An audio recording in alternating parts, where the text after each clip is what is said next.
Live po tayo ngayon dito sa PhilOil Flying V Center, the hotbed of Philippine volleyball action. Magandang hapon po sa inyong lahat. Ako po si Cassie Gormley at kasama ko po ngayon bilang inyong sports analyst si Alfred Valbuena. Yes, hello guys. We are in day 12 of the Open Conference. This is ABS-CBN Sports exclusive coverage of the Premier Volleyball League. We're coming to you via live streaming on the Philippines' #1 sports website, sports.abscbn.com/livestream/PVL. At ngayon, makikita nyo sa screens nyo ngayon ang ating game today.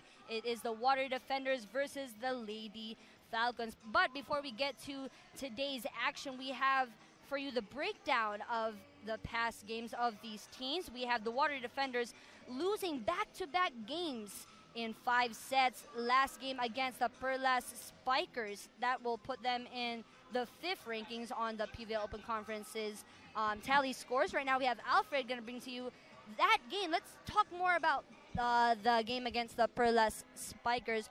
What happened in that match? Yes, tama. Sa mga hindi nakasubaybay sa liga, itong mga Water Defenders ay nabigo sa panalo noong huling laro nila kontra ang Perlas Spikers sa isang disappointing 5-setter loss.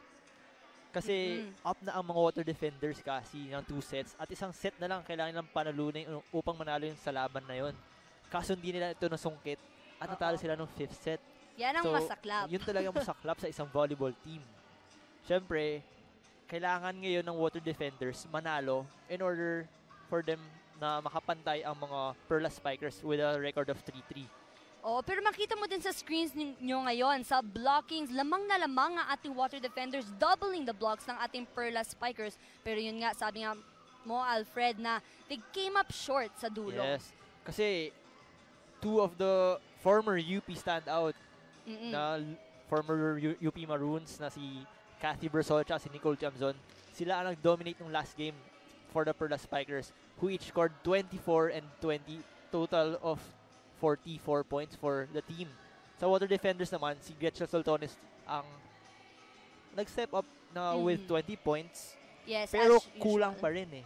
Yun nga. At alam natin na kilala mo yung ating mga former UP players. But right now, let's see who is making a splash. It is actually the Lady Beast herself, Gretchen Soltones. Nakakasabi mo lang 20 points. That is the team high in their last game against the Perlas Spikers. Yes, alam naman natin na si Captain Gretchen Soltones ay talagang maasahan ng mga Water Defenders pagdating sa mga opensa. Dahil sa kanyang talino at sa paglaro at sa na-maximize na ang kanyang experience at galing pagdating sa volleyball. Nung last game nga, sinabi natin na gumawa siya ng 20 points.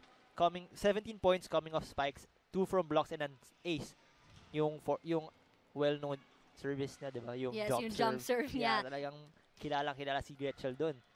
At ngayon, number 5 siya sa best spikers at number 8 sa mga best receivers sa ating liga. Yeah, and you expect nothing less from a 3-time NCAA MVP. Yes, and now we will be going to the Lady Warriors in their defeat against the Lady Falcons last July 23rd. That was a 3-setter match, fairly quick, and to be expected din sa ating mga Lady Warriors, 2-time champions ng ating liga. Yeah, yun nga, dako naman tayo sa kabila.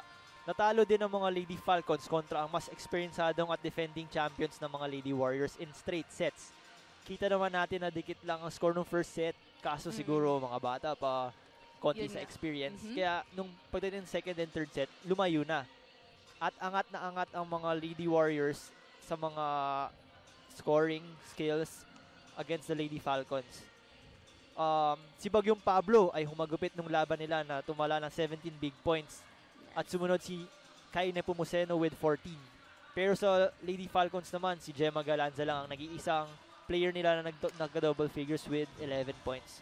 Hindi natin naramdaman dito si Chiara Parmentilla na alam natin na nagpaparamdam at nagpakitang gilas sa mga past games natin for the Lady Falcons. At syempre yung former Lasal player na si Eli Soyud, talagang hindi rin natin siya naramdaman with only scoring 4 points on their last game. Yes, siguro nag-contribute din, kakasabi mo lang din, dahil yung mga players ay medyo babata pa. Like, meron silang 2 11th graders sa team nila ngayon.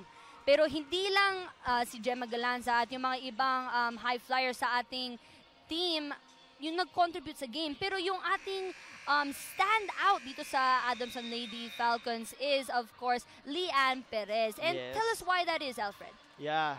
Si Lian Perez, isang Lady Falcon na consistent tumutulong sa puntos para sa Adamson.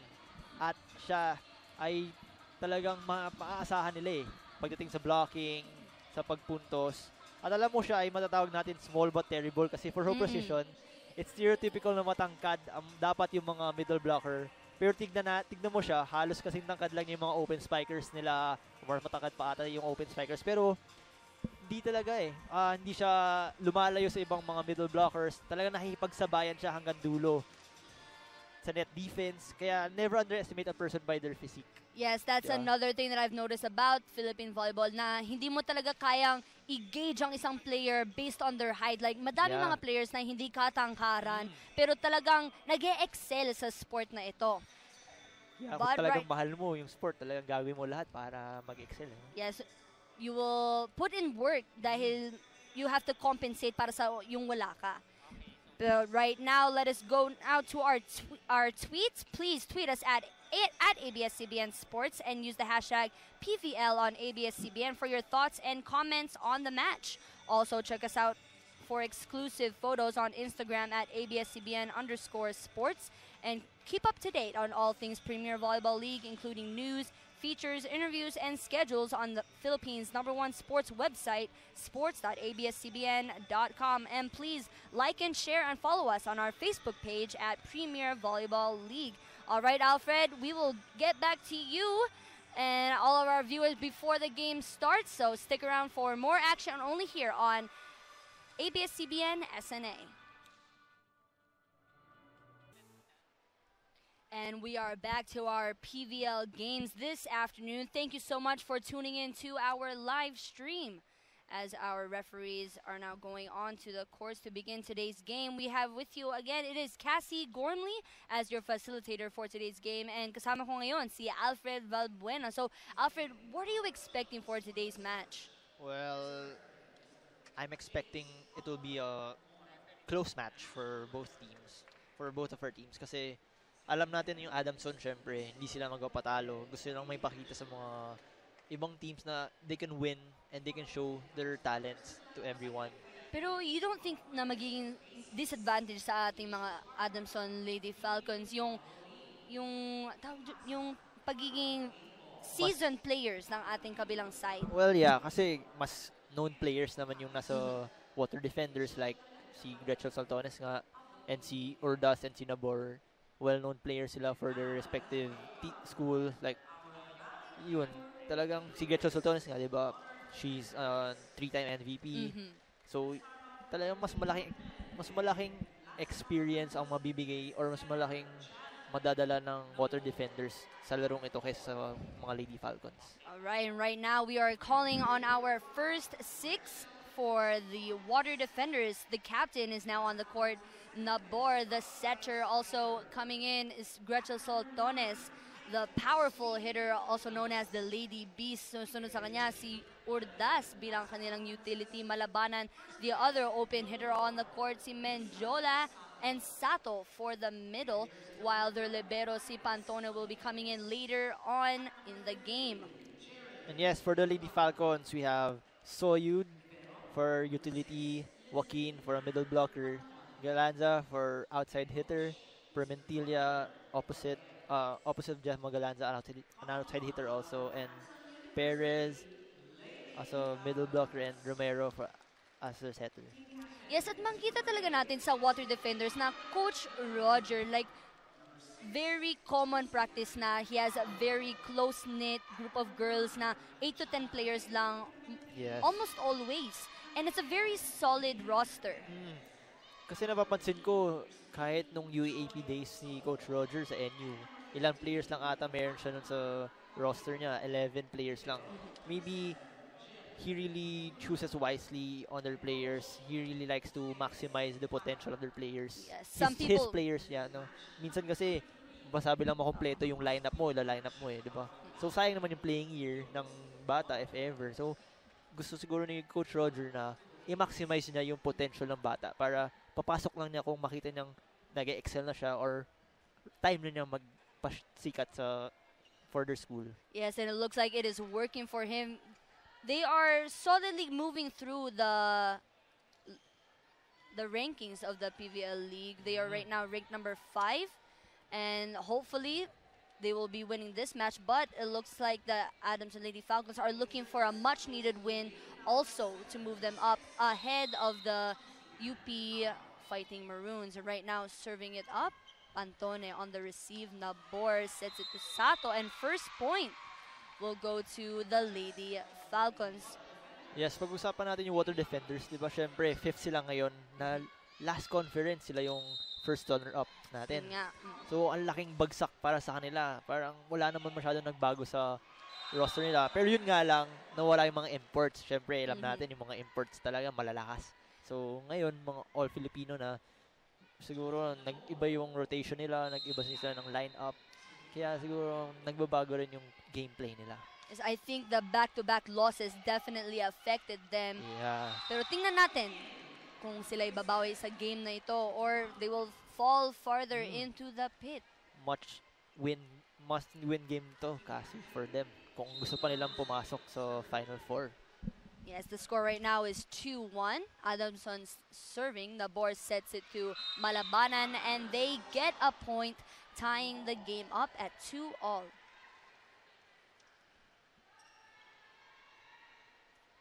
Malabanan at the service line.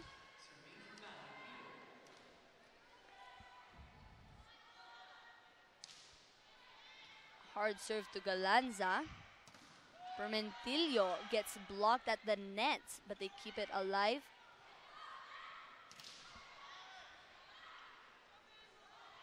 Sato sending an easy ball over the net. Free ball for the Water Defenders at binigay sa setter. Very smart move. Yun lang, nakapasok na agad ng palo dun si Urdas. Pero ang ganda ng depensa pinapakita ng mga Lady Falcons sa net. Talagang 3 attempts ata for the Water Defenders, pero nabablock nila. Kaso maganda talaga yung coverage ng Water Defenders. Kaya nabubuhay nila yung bola, naangat nila. Siyempre, para makascore rin. Yes, at malamang mahirap din yung sa psyche ng isang player na mablock sa net. Pero it's up to them kung paano sila mag-adjust, kung lalaban pa or hahayaan nila na pumasok sa mind nila yung mistake. Yeah, or pwedeng gulangan na lang. Sabihin natin, gulang para makascore ng easy point na rin. Right, we see Jerry Malabanan serving still for the Water Defenders. Good receive, keeps it alive, but a free ball. Nabor to Soltones. Yun lang, net touch for the Lady Falcons dun. That's a very common mistake dito sa league natin. And as volleyball player na man-net violation, how best is it to avoid yung ganyang tawag? Well, minsan kasi it's hard rin to control your momentum if lalo na kunwari sa block ka, mag-block ka or coming off a block. Yung momentum mo ng swing ng body mo, minsan di mo na makakontrol yung hands mo. Baka when you go down or when you go up, di mo mapapansin na sasabit pala yung kamay mo sa net kasi minsan sobrang gigil mong blockan yung palo ng kalaban. That's why you commit an error there. At yan, we're hoping to see some adjustment over here on the Adams and Lady Falcons side. And Soyud sending that ball way outside. Parang hindi na follow through yung kamay niya doon. Maganda sana yung ginawa ni Soyud doon na iibabawan yung mga blockers ng Water Defenders. Kaso nga lang, nakulangan siya ng clip and sent it outside. Ano ba yung clip na yan? Bakit sobrang importante sa laro natin yung clip? Yeah, syempre, yun yung parang magpapalagay ng spin sa ball and to yung trajectory ng ball para bumaba. It's important rin kasi yun nga na if ever flat ball, makikita mo malayo yung bola. Talagang hindi yung trajectory ng bola palayo pag flat pero pag may spin, may chance kang mapacheck sa kamay parang ginawa kanina. Check sa kamay, tas tatalsik yung bola. Yes, and that was a nice rally for the Lady Falcons, sending them another point in the scoreboards. It is now 6-5 with Christine Soyud to serve. Hard serve to Pantone, but she makes it look easy. Soltones with a powerful attack in the middle. Talagang maaasahan si Soltones sa mga ganong plays. Combination play doon. Kahit nasa harapan na yung mga blockers, nagawan pa rin niya ng paraan. Pinadaan sa mga kamay. Galanza on the receive.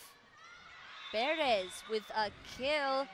Yun na naman yung pinag-usapan natin kanina. Diba? Small but terrible, Perez. Talagang gumagawa siya ngayon. Mapablock, mapapalo. Yan, makita mo sa Running net, oh. Si Oo. Galanza yung pinakamatangkad sa net. Right now, the Lady Falcons are just trailing by 1 point. Pantone on the receive. Quick attack. And an easy point for the Water Defenders. The score right now is 8-6. We'll be going to our first technical timeout. Stick around for more action only here on PVL on SNA. And we are back again. This is Cassie Gormley and Alfred Valbuena. So far, a very tight match dito ngayon sa Philoy Flying V Center. Yes, up to ngayon ng mga Water Defenders. Sa nakita natin, nawawala nga yung depensa ng Lady Falcons. And now let's read some tweets. Ayan, Cassie. this one is from Brie Lee. Sabi niya, excited to see the Queen Libero Gata Pantone play against Adamson. She must be proud of the kids' improvement, especially on floor defense. Yes, tama. Kilala naman natin na si Gata Pantone, former Adamson player yan. Lady Falcon. The legend Yeah. Libero. She's playing against her former school. And with that error off the hands of Malabanan, point will go to the Lady Falcons. They are now just trailing by 1 point. Tingnan natin kung itatay ba nila itong game na to or mapupunta na naman sa Water Defenders ang service ball right now. Perez serves. Antonio on the receive na board to Malabanan. At yan, kakasabi lang ni Alfred, yung clippings makes a huge difference. Catching the top of the hands of the blockers. Point will go to the Water Defenders.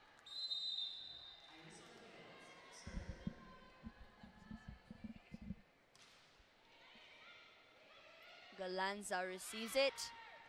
Goes for the kill and gets a point with an easy touch. Yeah, smart play there by Gemma. Nakita niya na nasa harapan yung mga blockers niya, as in sobrang pwesto na yung kamay. Ginawa niya, ginulangan na lang niya, nag-isip ka agad siya sa ere na anong way pinakamadali para mapasok to and to score a point. Yun, dinunap niya, nakita niya yung butas. That's really one of the best decisions for a volleyball player. Yes, because you expend the least amount of energy but Yeah. still are able to get a point. Tama yan. But right now the score is 10-8. Still, Water Defenders are in the lead with Jasmine Nabor, the captain. She has 2 more playing years, si Jasmine Nabor, pero siya yung captain. Like, many would have thought that an older player would be captain, like maybe Pantone or Soltones, Soltones. Pero si Nabor, she's really showing dominance as a setter on the courts throughout the tournament. Yeah, she is. Talagang nagpaparamdam siya na kaya ko maging one of the best setters sa volleyball. Sa tingin mo, siya yung next na angat since though wala na si Kim Fajardo tsaka sa UAP. Gia Morado. Yeah, I think siya aangat. Kaya niyang umangat. Last season pa lang, talagang pinakita niya na kung anong kaya, anong meron siya na talagang pinahanga niya yung mga tao, yung mga fans ng NU. Tsaka lalo na si Gia na alam natin na idol niya nga. Oo. Diba, ever since. So, yun. Yun, nakakasabay pa siya last year pa lang. Yeah. Going against her idol. Oops.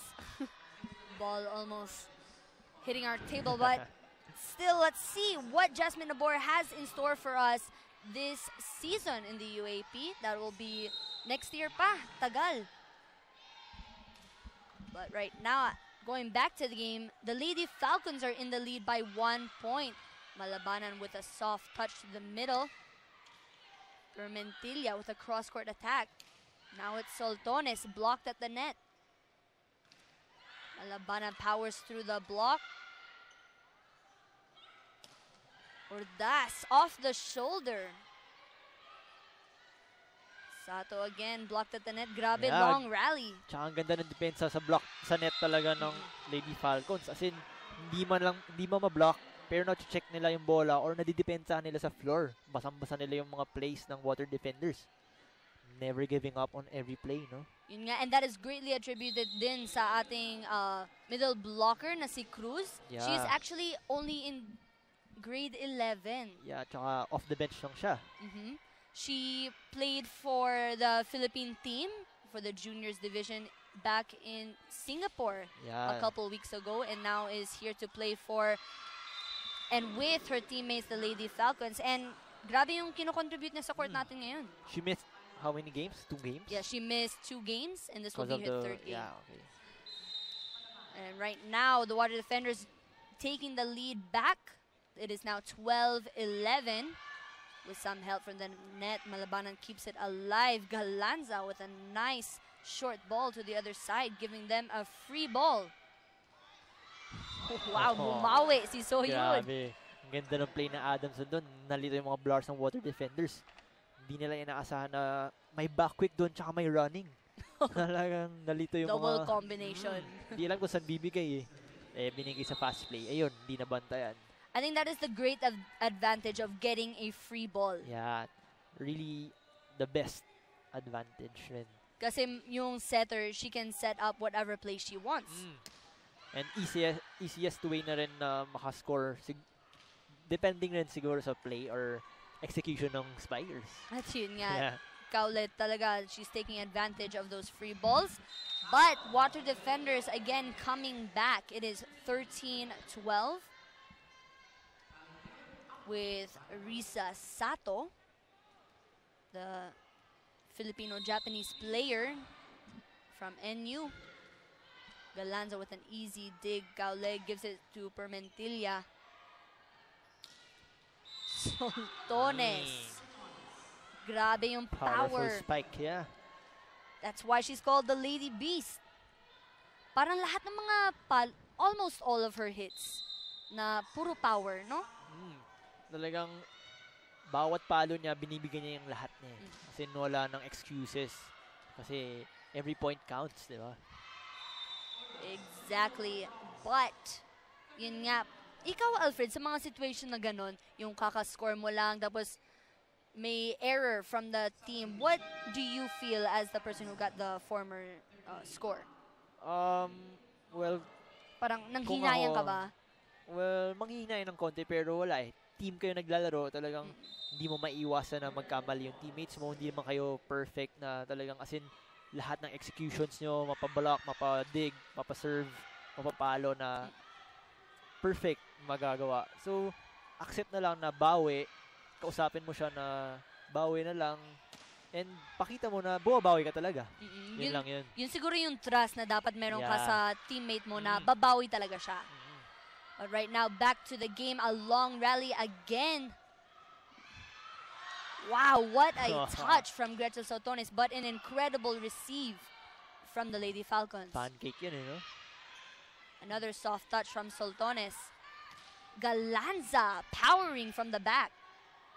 Ordaz gives it to Soltones off the block of Perez. And that is a score for the Water Defenders. Grabe. Actually, we're just talking about Gretchen Soltones with her power kills. Pero 2 in a row na soft touch. At muntikan ng gumana if it wasn't for the pancake ng libero ng Lady Falcons. Yeah, talagang pinapakita ni Gretchen Soltones dito yung experience niya at gulang niya sa paglalaro ng volleyball.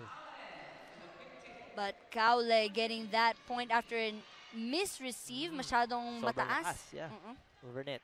Ginawa na lang paraan ni Kaule dun. Smart move by the setter. Is she also a grade 11 setter? Yes. Grade 11 si Kaule. Ay, hindi. No, yung kabila. Si Luis? Yeah, si Luis. She's second year na pala for the Adamson. Yes, and we will get back for more volleyball action. The score right now is 16-14 going into our second technical timeout.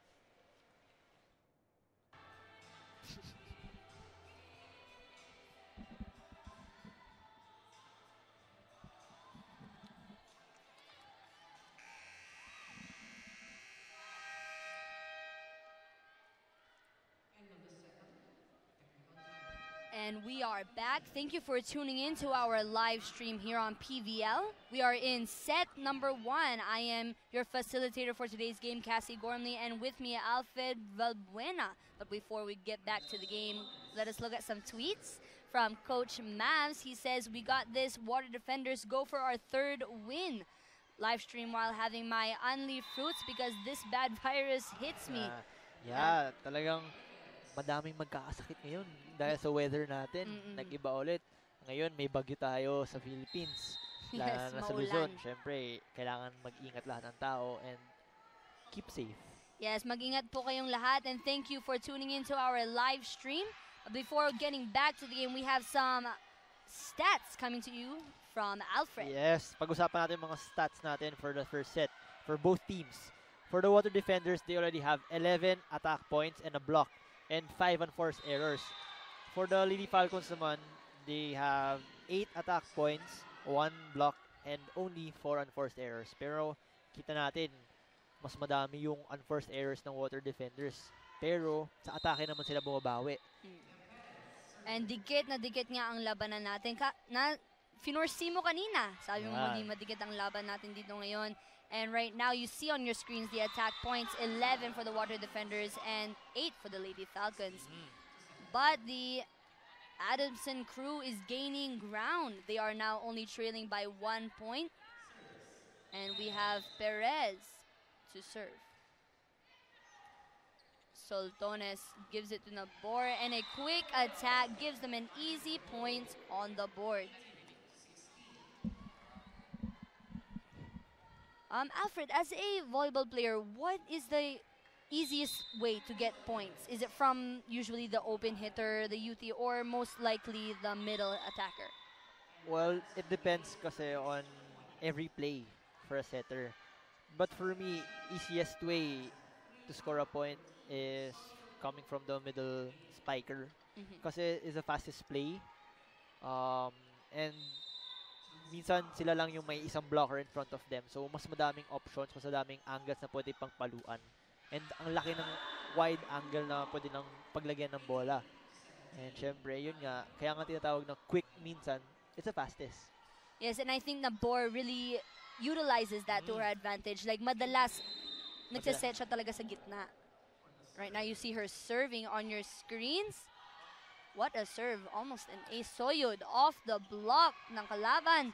Soltones sinubukang habulin pero masyadong malayo para makuha ng second touch on that ball. Yeah, ngayon nararamdaman natin si Soyud na gumagana for the Lady Falcons. Talagang tinutulungan niya yung team niya na umangat sa standings. Pero syempre, kailangan buong silang team ang gumana. Malamang being a older siguro ate ng team na to, si Soyud, kailangan talaga magpakita siya ng gilas. Para, that's also a morale booster din para sa team. Yan nga, parang sinabi mo kanina, di ba, Nabor, talagang mga middle blockers na binibigyan yung mga sets. At nakascore naman. Yes, easy point na naman. And you see also the attack points of Galanza so far here in set number 1. She has 2 attack points. The Water Defenders are 5 points away from closing out the set and moving on to the set number 2. Yeah, speaking of Gemma Galanza, she is now tied with Jovelyn Prado sa best scorers on the 9th position, scoring 78, a total of 78 points sa league natin. Yes, the captain is really putting in work for her team, but right now we have a tweet from Jerry Lean 0614. Go, go, go, Water Defenders. Ilabas ang bangis. Watching from New Mexico, USA. Wow. So yan, dahil ang live stream natin is worldwide from anywhere in the world. Nakakapanood ang ating mga Philippine volleyball fanatics. Alright, and back to the game. Off the serve of Malabanan. Some miscommunication over here on the side of the Lady Falcons. Yeah, nakita ko pumasok si Soyud ng back quick. Pero yung parang set ni Kaolin for a running hit. Yeah, miscommunication there on the side of the setter and her attackers. Let's see if babawi. Sato with a kind of awkward touch there. But it worked. Yeah, talagang kita ng Water Defenders yung donut hole ng Lady Falcons sa gitna. As in, doon palagi pinapabagsak nila yung bola pag umaatake sila. Sobrang dali na drop ball lang sa likod ng blockers. Hindi nakuha ng mga Lady Falcons yung bola. Yeah, kasi bakit ka pa mag-expend pa ng sobrang daming energy kung kaya naman ng simpleng touch lang? Yeah. Right now, the score is 22-18. A timeout is called from the Adamson Lady Falcons. Siguro kailangan ng coach kausapin ang kanyang girls, tingnan kung ano ang problema to get some more points on the board. Right now, another tweet from same person, Jerry Lean 0614. Yakang-yaka nyo yan. Yakang-yaka. Kayang-kaya. Binaligtad lang niya. Okay. Kayang-kaya nyo, Water Defenders. Show how mautak you guys play with talent and skills. You got this from New Mexico City, USA. Yun nga. So, may natutunan na naman ako ngayon. Yakang-yaka. Binabaligtad lang yan minsan. Yakang-yaka mo yan. Parang sisayo mo, kayang-kaya mo yan. So, thank you to Jerry Lean, all the way from New Mexico, tuning into our live stream. Right now, you see Soltones giving it to Nabora. Middle attack again from Ordaz this time. Kalanza, powerful attacks from the back. Binigay kay Soyud, tinapon sa likod.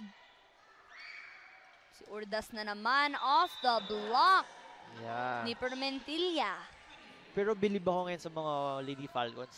Talagang pinapakita nila sa defense, sa block, sa floor. Talagang bawat bola, pinakamatay nila, basang-basa nila, binabasa nila yung bola ng Water Defenders. Para matulungan din yung mga floor defense na mapacheck lang sa kamay ng blockers ng Lady Falcons. Yes, although the defense is strong over here on the side of the Lady Falcons, still not enough to stop the Water Defenders right now. They are at set point.